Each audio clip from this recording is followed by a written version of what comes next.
Kau kuatkan di saat aku lemah, Kau menopang di saat ku merasa gagal.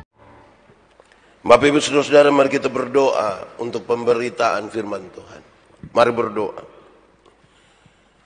Ya Tuhan, tolonglah kami di pagi hari ini. Yang paling indah buat kami adalah kami mendengar firman-Mu dalam persekutuan ini. Tapi Tuhan sungguh tahu keterbatasan kami. Kami orang berdosa dan karena itu sungguh tidak mungkin kami memahami kehendak-Mu apalagi melakukannya. Tolonglah kami oleh Roh Kudus-Mu.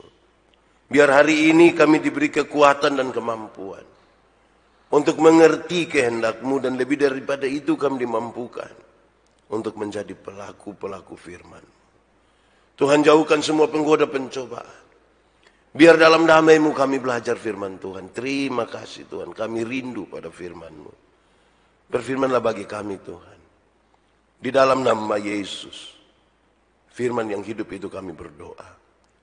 Amin. Bapak Ibu Saudara-saudara, tema yang ditetapkan oleh Majelis No Gemit untuk ibadah hari ini yaitu persembahan untuk pekerjaan pelayanan. Persembahan untuk pekerjaan pelayanan. Pembacaannya terambil dari pertama Tawarik pasal 29 ayat 10 sampai ayat yang ke-19. Pertama Tawarik pasal 29 ayat 10 sampai ayat yang ke-19, firman Tuhan berkata demikian. Nyanyian pujian Daud. Lalu Daud memuji Tuhan di depan mata segenap jemaat itu. Berkatalah Daud, terpujilah Engkau ya Tuhan Allah Bapa kami Israel, dari selama-lamanya sampai selama-lamanya. Ya Tuhan, punya mula kebesaran dan kejayaan, kehormatan, kemasyhuran dan keagungan. Ya, segala-galanya yang ada di langit dan di bumi. Ya Tuhan, punya mula kerajaan dan Engkau yang tertinggi itu melebihi segala-galanya sebagai kepala. Sebab kekayaan dan kemuliaan berasal daripada-Mu dan Engkau-lah yang berkuasa atas segala-galanya. Dalam tangan-Mu lah kekuatan dan kejayaan. Dalam tangan-Mu kuasa membesarkan dan mengokohkan segala-galanya. Sekarang, ya Allah kami bersyukur kepadamu dan memuji nama-Mu yang agung itu. Sebab siapakah aku ini dan siapakah bangsaku, sehingga kami mampu memberikan persembahan sukarela seperti ini. Sebab daripada-Mu lah segala-galanya dan dari tangan-Mu sendirilah persembahan yang kami berikan kepadamu. Sebab kami adalah orang asing di hadapan-Mu dan orang pendatang, sama seperti semua nenek moyang kami, sebagai bayang-bayang hari-hari kami di atas bumi, dan tidak ada harapan. Ya Tuhan, Allah kami, segala kelimpahan bahan-bahan yang kami sediakan ini untuk mendirikan bagi-Mu rumah, bagi nama-Mu yang kudus, adalah dari tangan-Mu sendiri dan punya-Mu lah segala-galanya. Aku tahu ya Allahku, bahwa Engkau adalah penguji hati dan berkenan pada keikhlasan. Maka aku pun mempersembahkan semuanya itu dengan sukarela dan tulus ikhlas. Dan sekarang umat-Mu yang hadir di sini telah kulihat memberikan persembahan sukarela kepadamu dengan sukacita. Ya Tuhan Allah Abraham, Ishak dan Israel, Bapa-bapa kami, peliharalah untuk selama-lamanya kecenderungan hati umat-Mu yang demikian ini, dan tetaplah tujukan hati mereka kepadamu.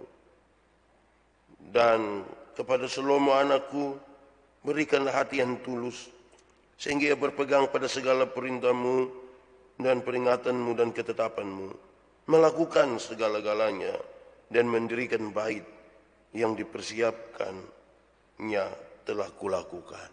Demikian firman Tuhan. Berbahagia setiap orang yang mendengar firman, memelihara dan melakukan dalam hidup setiap hari. Haleluya. Haleluya, haleluya, haleluya. Bapak Ibu saudara-saudara, shalom. Sekali lagi shalom. Hari ini kita bicara lagi soal persembahan. Saya mulai dengan dua hal mungkin kita pernah alami. Pertama, saudara, dalam beberapa kali ibadah, karena ibadah itu melibatkan banyak orang. Ada yang agama Kristen, ada yang bukan agama Kristen. Waktu persembahan jalan, saya lihat yang bukan Kristen dan juga cepat-cepat rogoh dompetku, ambil uang, isi. Saya pikir ini kira-kira waktu dia taruh itu apa yang dia pikirkan? Ini sumbangan kah? Itu pengalaman. Mungkin saudara pernah lihat. Atau misalnya kita juga ikut gereja begini ada persembahan terus tidak bawa. Korek ame satu di sebelah. Sorong ame dulu teh. Ya kira-kira begitu. Ini soal persembahan. Kedua, saudara, tadi malam saya pulang dari Semau. Ada orang tua satu yang bawa perahu antar saya. Memang beberapa kali saya pergi dia yang antar. Waktu keluar agak gelombang sedikit. Saya bayangkan ini orang baru pulang dari Kupang. Kenapa dia pulang antar saya lagi? Saya coba renungkan. Mungkinkah karena uang saja? Saya pikir-pikir karena saya duduk sendiri-sendiri. Saya pikir mungkin juga tidak. Cara dia memperlakukan saya, kan dia tahu saya pendeta. Cara dia untuk dia melayani sampai saya turun darat itu. Saya membayangkan mungkin bukan karena uang saja. Tapi dia betul-betul ingin membantu supaya proses mulai dari saya pergi ke sana. Sampai saya pulang dan melayani pagi ini di sini. Mungkin itu saja yang bisa dilakukan. Tapi itu sudah cukup menolong. Bayangkan kalau tadi malam dia bawa perahu. Bukan jalan begini, tapi jalan begini. Itu kan susah juga kita. Itu dua hal awal yang ingin saya sampaikan. Untuk kita memahami sebentar soal persembahan. Saudara, ada banyak orang telah memberi persembahan. Saya dan saudara mungkin sudah memberi persembahan. Dan saya kira ini saatnya untuk kita merenungkan. Untuk kita melihat kualitas dari persembahan yang kita berikan. Kualitasnya, bukan jumlah. Mutu dari persembahan yang kita berikan. Saudara-saudara, karena itu di awal saya ingin bertanya untuk kita renungkan. Setiap kali bicara dan mendengar tentang persembahan, apa yang saudara pikirkan? Setiap kali berbicara atau mendengar tentang persembahan, apa yang saudara pikirkan? Uangkah? Tenaga? Waktu? Diri?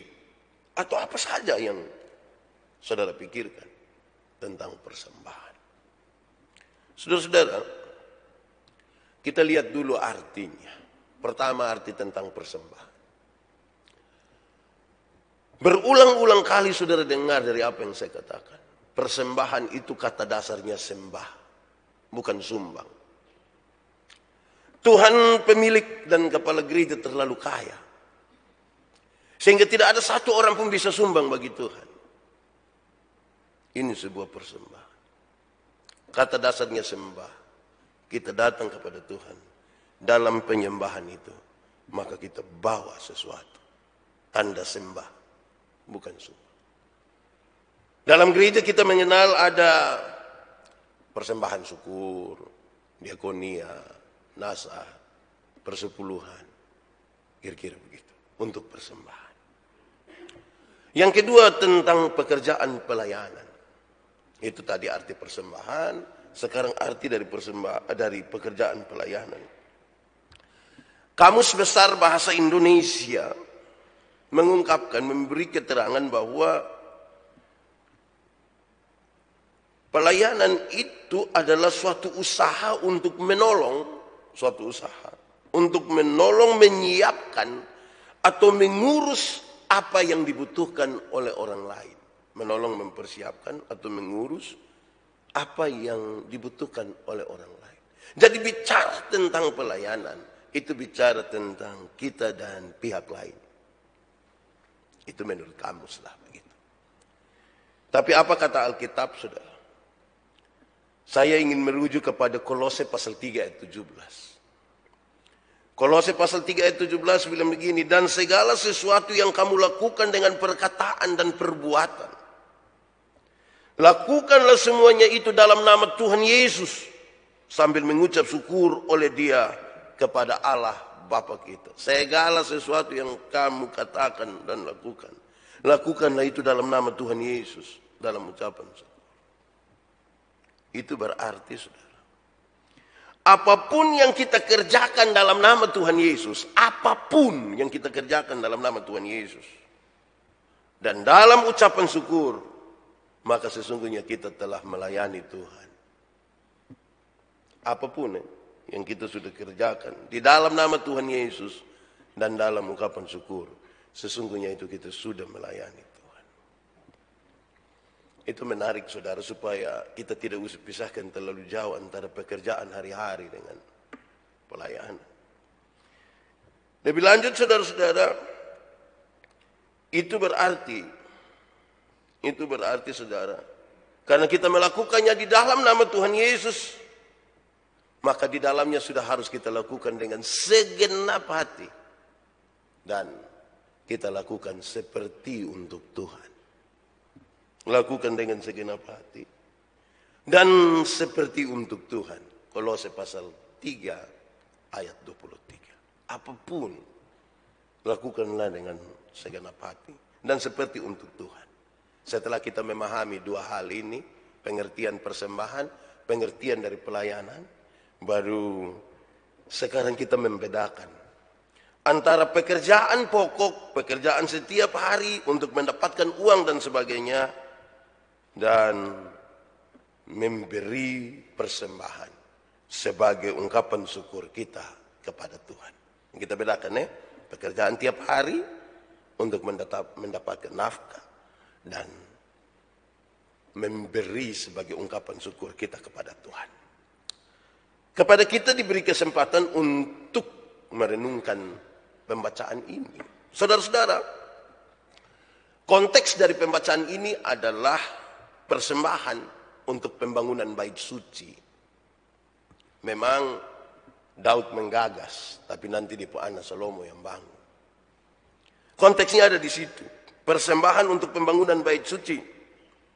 Ayat 1 sampai 9 sebelum pembacaan tadi kita tahu itu. Semua itu Daud berikan sebagai tanda syukur. Semua itu Daud berikan sebagai tanda syukur dan cinta akan Tuhan. Sekaligus dia mengajak orang lain untuk dengan sukarela memberikan sebagai ungkapan syukur.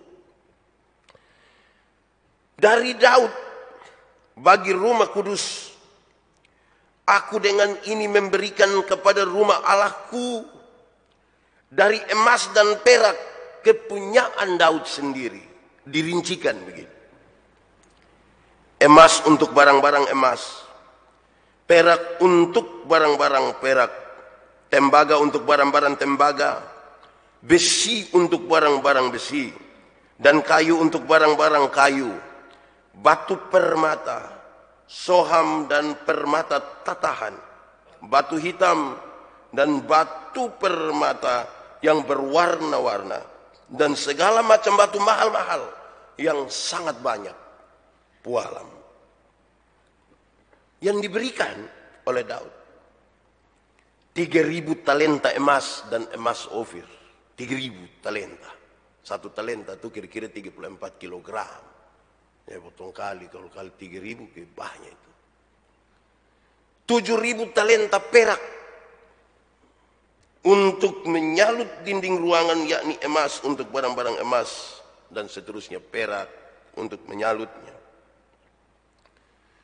Lalu para kepala puak dan para kepala suku Israel dan para kepala pasukan 1.000 dan pasukan 100 dan para pemimpin untuk raja menyatakan kerelaan mereka menyerahkan untuk rumah ibadah, pembangunan rumah ibadah itu. Mereka serahkan 5.000 talenta emas, 10.000 dirham, 10.000 talenta perak, 18.000 talenta tembaga, 100.000 talenta besi, dan batu permata. Ini banyak. Pokoknya nanti kita lihat banyak betul sekali itu pemberian-pemberian. Lalu saudara, apa pesannya bagi tema ini? Saudara, saya catat-catat ini tema tadi malam terlalu banyak. Akhirnya saya ringkaskan dia jadi tinggal 14 pesan. Lumayan toh, hafal satu atau catat satu itu baik. Tapi saya tidak panjang karena mau ada ibadah kedua. Pertama saudara, persembahan yang paling pertama itu adalah persembahan hidup. Persembahan yang paling pertama itu mesti persembahan hidup. Itu yang paling penting. Mempersembahkan diri itu paling penting. Jangan omong persembahan lain kalau diri belum kita berikan kepada Tuhan. Yang paling berharga dalam hidup kita adalah diri kita sudah. Dan kita pun diri ini yang kita mau kasih kepada Tuhan. Itu poin pertama.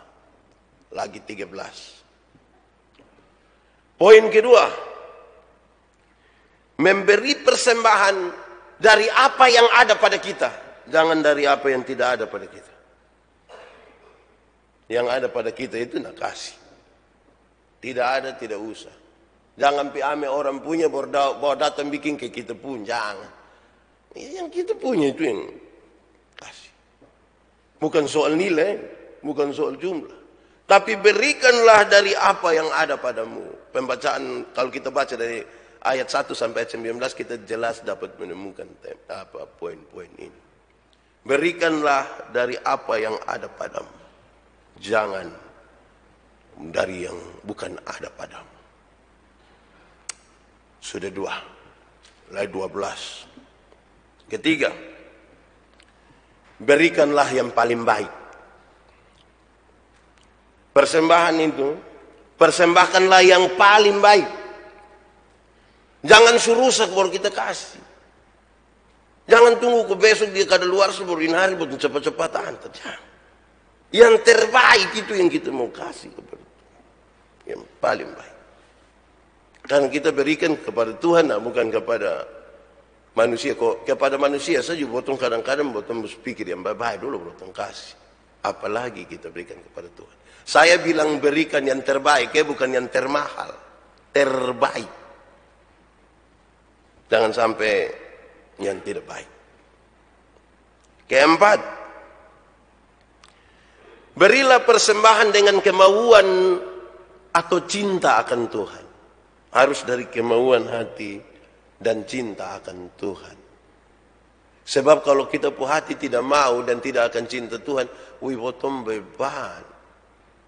Saudara bisa bayangkan ini, saudara datang masuk angka ame envelope di situ kan tidak ada yang lihat toh.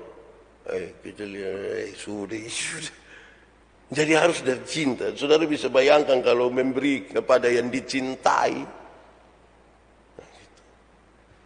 dari hati yang penuh cinta akan Tuhan, kemauan untuk memberi. Kalau tidak mau tidak usah. Jangan perasaan dengan orang kiri kanan, jangan. Berilah dari kemauan, dari cinta akan Tuhan. Kelima, persembahan itu harus diberikan dengan komitmen. Komitmen itu paling tidak menyangkut 3 hal. 14 ini ada poin tambah lagi dia. 3 hal. 1, komitmen itu berkaitan dengan cara pandang yang benar. Kita mau memberi persembahan itu cara pandang kita benar. Oh ini sembah bukan sumbang. Saya berikan dalam rangka diakonia atau apa. Cara pandang kita benar, kita berkomitmen untuk itu. Yang kedua, bukan sekedar cara pandang benar, tetapi kesediaan untuk masuk di dalamnya. Di banyak tempat, saudara, banyak orang dia kerja, dia kasih persembahan bagi Tuhan melalui gereja. Bangun gereja baik-baik, tapi situ doang tidak masuk. Kapasitas gereja 1.000 orang, tiap minggu yang gereja 200. Tapi dong cerita di mana-mana kalau dong memberi persembahan untuk pembangunan gereja. Nah, itu bukan komitmen. Karena yang komit paling pertama itu adalah memberi diri. Gereja sudah jadi, masuk gereja. Kita bikin gereja kok suruh siapa masuk. Ketiga, saudara. Dalam komitmen itu, maka persembahan itu tidak dimaksudkan untuk mendapat keuntungan pribadi. Persembahan tidak dimaksudkan untuk mencari keuntungan pribadi. Memang lebih berkatnya orang yang memberi, tapi kalimat itu bukan berarti beri supaya lu dapat banyak. Bukan itu. Kita memberi karena kita sudah lebih dahulu mendapatkan. Bukan kita umpan, kayak kalau mau umpan ikan besar, buang yang bukan begitu. Kadang-kadang kita pikir persembahan sama dengan pancing ikan, buang kombong supaya dapat gargahi, tidak begitu. Lebih berkatnya orang yang memberi, artinya dia sudah dapat dari Tuhan dan sekarang dia memberikan kepada Tuhan sebagai tanda syukur. Begitu. Kadang-kadang saya marah sejumlah orang di kampung, kami kerja gereja ini, dong sedikit-sedikit datang bilang, Bapak, beli paku 7, paku 10, paku 15. Iya, saya beli. Beli habis datang, Bapak, paku 7, 10, 15. Sampai kali ketiga paku 7, 10, 15, ini saya sumarah dong ini. Hai, kamu makan itu paku separuh. Kok ini kan hanya bikin dia pun yang kayu-kayu itu, nama apa itu? Hanya itu. Oh, borset pikir-pikir. Betul, ada juga yang kasih tahu saya, Bapak. Ya lain itu, don datang, don saya duduk kok coret-coret di tanah begini, Bapak mau pulang 2 kilo, Bapak. Nah itu cari untung begini, ini entah salah ini. Persembahan itu bukan untuk dapat. Persembahan itu ngigas begini toh, bukan supaya kita dapat keuntungan. Bahaya itu. Keenam, saudara, persembahan itu mesti diberi dengan sukarela. Persembahan harus diberi dengan sukarela. Itu sukarela, itu saya suka, itu katakan dia terdiri dari 2 kata sebenarnya. Suka dan ada orang suka dia tidak rela. Saya suka memberi, aduh, tidak rela itu hati tidak enak toh. Kedua, ada yang rela tapi tidak suka. Sedikit-sedikit proposal datang. Dia memang mau memberi, terakhir lama-lama dia liatin orang terus, berhenti dulu dia bikin. Jadi memang mesti dengan suka rela. Suka terus rela. Suka kalau tidak rela hati juga berat. Rela tapi tidak suka berat juga. Saudara bisa bayangkan tuh kalau kita kasih sesuatu di orang, tapi barang ini kita tidak rela itu. Berat. Sedih. 7. Memberi dengan sebuah pengakuan. Persembahan itu harus diberi dengan pengakuan bahwa semua yang ada pada kita itu milik Tuhan. Berilah persembahan dalam sebuah keyakinan iman bahwa semua yang ada pada kita itu milik Tuhan. Bukan saya.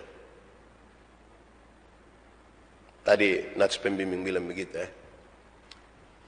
Tuhan, siapakah saya? Siapakah bangsa ini yang dapat memberi dengan sukarela? Semuanya Tuhan punya. Dan kami berikan dari tangan Tuhan sendiri. Tidak ada yang ada. Semua ini Tuhan hanya titip saja. Terima kasih Tuhan sudah titip ke saya. Jadi saya mau beri, tapi Tuhan tahu ini bukan saya punya, Tuhan punya Tuhan. Jadi mau kasih.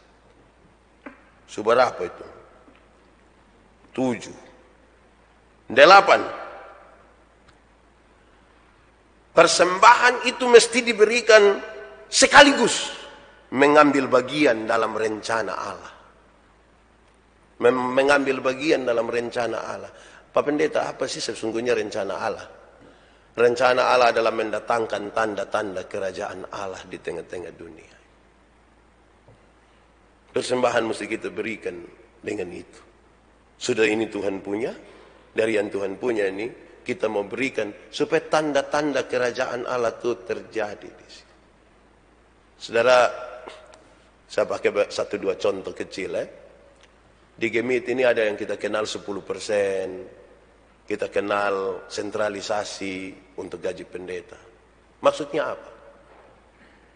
Ada di Gemit itu pendeta kira-kira ada 1.600 orang.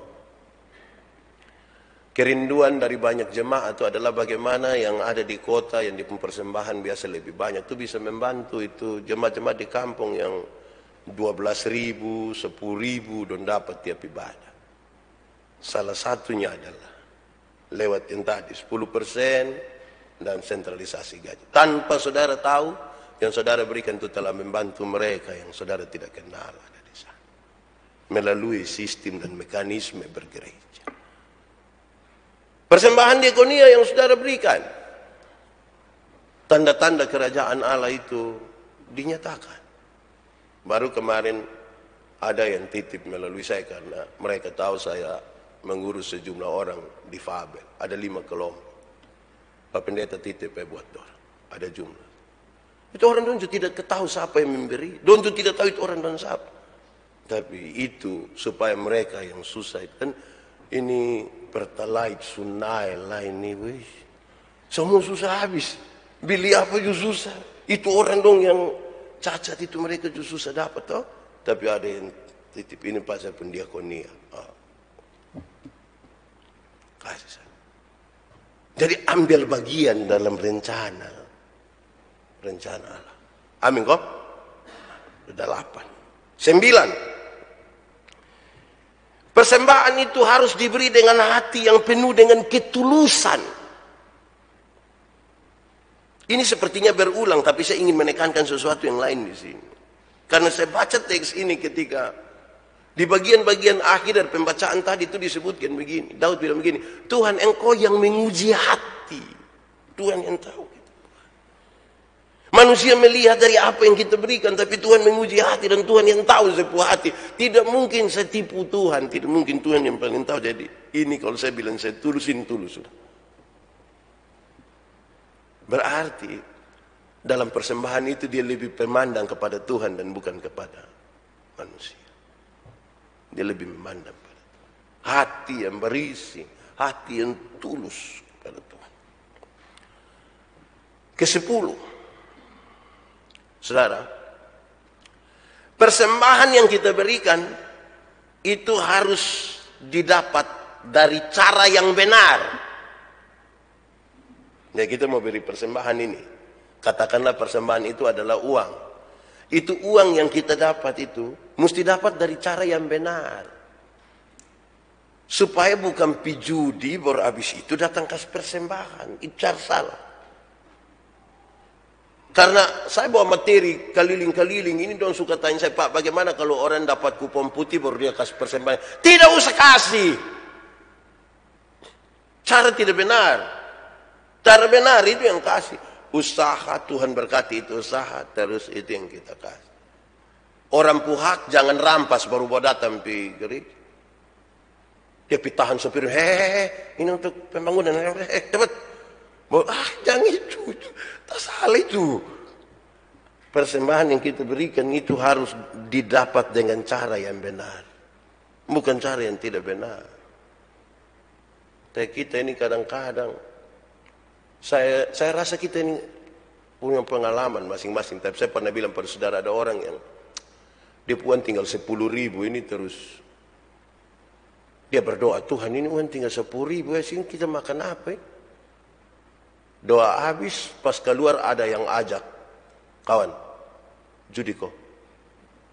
Kartu kok. 10 sah. Wih, baru dia rasa. Uang le 10, orang tawar 10.000. Wih, jangan sampai ini jawaban doa. Nah, ini cara sudah salah ini. Ini sudah tidak betul. Ada satu pak dan dia pu istri jalan-jalan. Dan dapat uang 2.000 di situ. Dia pu istri mau tondok, kau ambil, dia pu istri bilang, Mama, jangan. Kenapa? Itu bukan kita punya. Tapi kan tidak ada yang lihat, toh Bapak. Sekalipun tidak ada yang lihat. Ingat, itu bukan kita punya. Dia pu istri tidak ambil. Dan jalan lewat sampai sana, dapat dia uang 100.000. Sekarang bukan mam tua yang mau tondok, bab tua yang mau tondok ambil. Jadi dia pun istri bilang, bapak jangan. Kenapa? Itu bukan kita punya. Tapi dia pun suami bilang, mama, tapi kan tidak ada yang lihat. Tadi bapak bilang, sekalipun tidak ada yang lihat, itu bukan kita pun. Terus dia pun suami bilang, mama, coba mama pikir baik-baik. Satu hal yang sama ini Tuhan izinkan terjadi 2 kali hari ini. Jangan sampai Tuhan ada maksud mamanya. Memang tantangan juga ya. Doi kici ini gampang kotong abaikan. Doi mulai agak besar ini. Potong tergoda juga. Terus kita mulai melibatkan Tuhan di situ seolah-olah bilang, yo itu cara ada betul itu. Seberapa? 11. Memberi apa ya? Memberi dari hati. Bukan untuk mendapatkan pujian dari orang.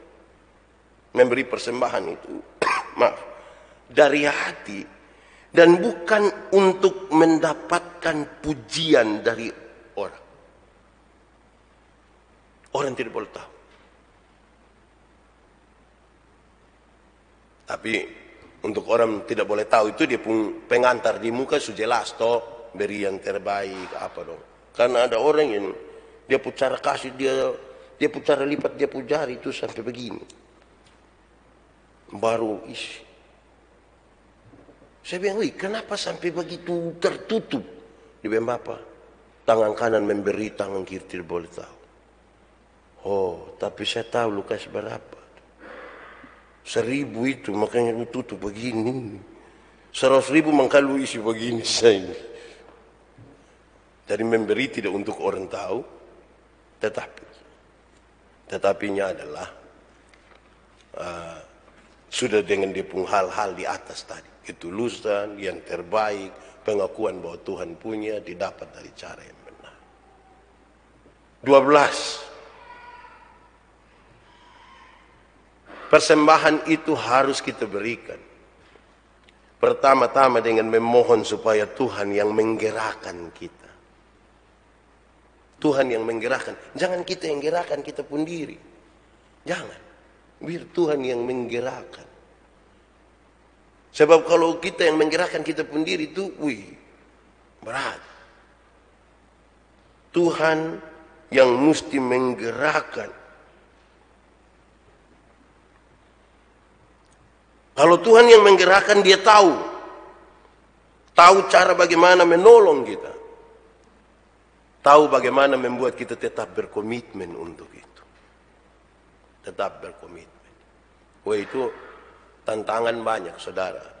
Saya satu saat dengan ibu pendeta sepakat kok kasih sekolah satu anak. Kami pikas duduk tanpa siri di depo orang tua don di kampung. Bawin anak datang yang sudah lu tinggal di rumah di Kakanona situ, kerja-kerja di rumah, bangun basapu pel lu lakukan tapi nanti sekolah dong. Dia datang sudah. Datang 1 bulan pertama aman. Mulai masuk bulan kedua kan kita pikir, harus beri itu yang terbaik. Jadi beli kas dia HP 1 yang memang yang center saja dibeli. Waktu dari kampung datang saya tanya, lu kenal siapa di Kupang? Tidak ada, Pak. Ini mantap ini. Masuk bulan kedua dia sudah ada kakak di Kupang. Dia ada om lagi. Itu saudara bisa rasa saya puas hati ya. Itu pulang itu dong hanya pak telepon.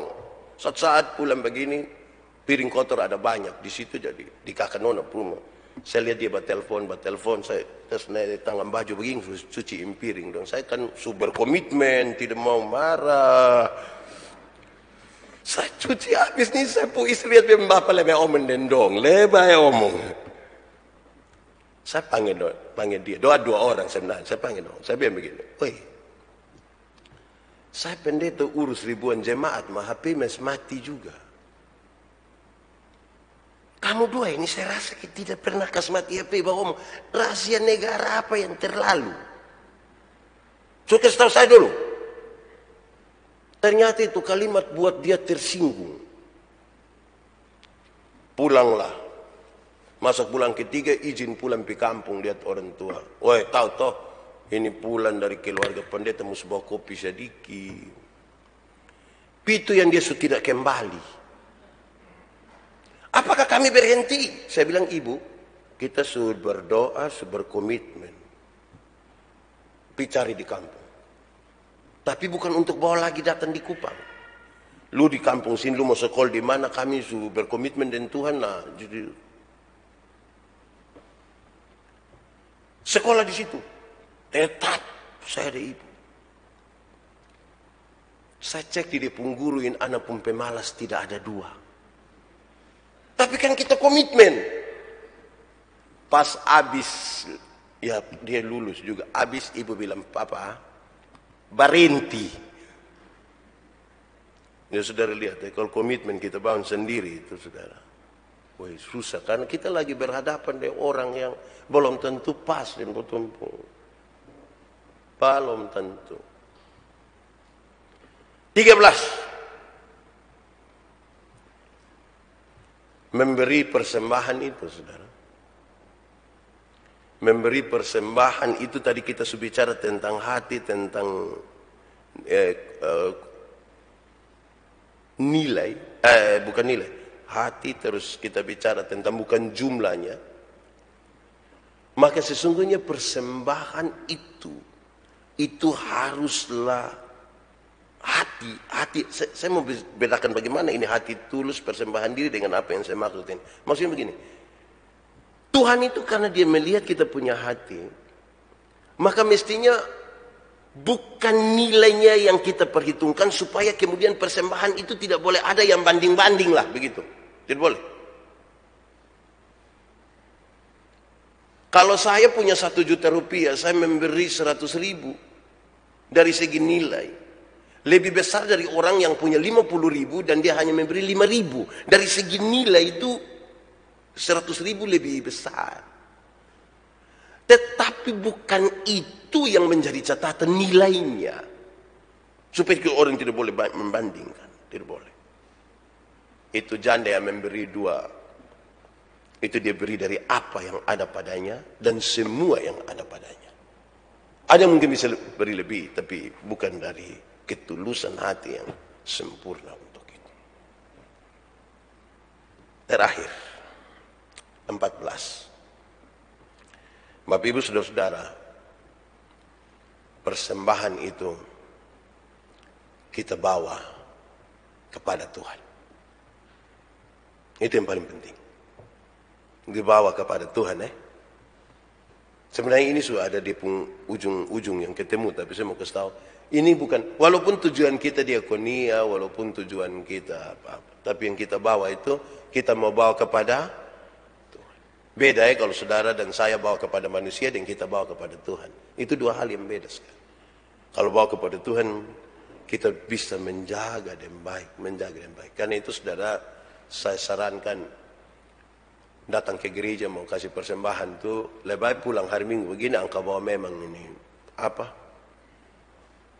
Itu amplop di situ, malam Minggu begitu, nah sembahyang memang sudah, sembahyang memang persembahan, kau isi babai, rapi-rapi babai baru datang kok. Jangan sampai sini baru raba sana. Saya itu hari pernah alami, saya pernah kasih saudara toh, saya boleh dong sambut babai pakai tari-tarian lah, baru masuk ibadah habis begini, saya sudah isi persembahan, duduk-duduk baru saya rasa, kok ini ada. Cek ternyata uangnya ada. Lalu tadi saya isi apa? Saya isi boarding pass. Boarding pass bertulis saya pun nama jelas di situ. Ini gara-gara memberi untuk hanya supaya manusia ini yang begini. Makanya pulang sabantar lihat kok. Kalau tidak bawa dari sini, nah kalau dia ambil envelope atau orang tua dulu itu pakai kertas putih sudah lipat-lipat dia baik begini, isi begini toh, beri kepada Tuhan. Tuhan memberkati kita. Mari kita tunduk kepala, kita berdoa. Bapa di surga, kami bersyukur untuk firman-Mu. Tolong kami Tuhan, supaya kami dapat menyimpan dan melakukan ini karena rahmat-Mu. Biarlah persembahan diri dan semua persembahan itu kami bawa hanya kepada Tuhan. Kami tahu apa yang Tuhan mau bagi kami, sekaligus kami melakukan karena Tuhan yang menolong kami. Amin.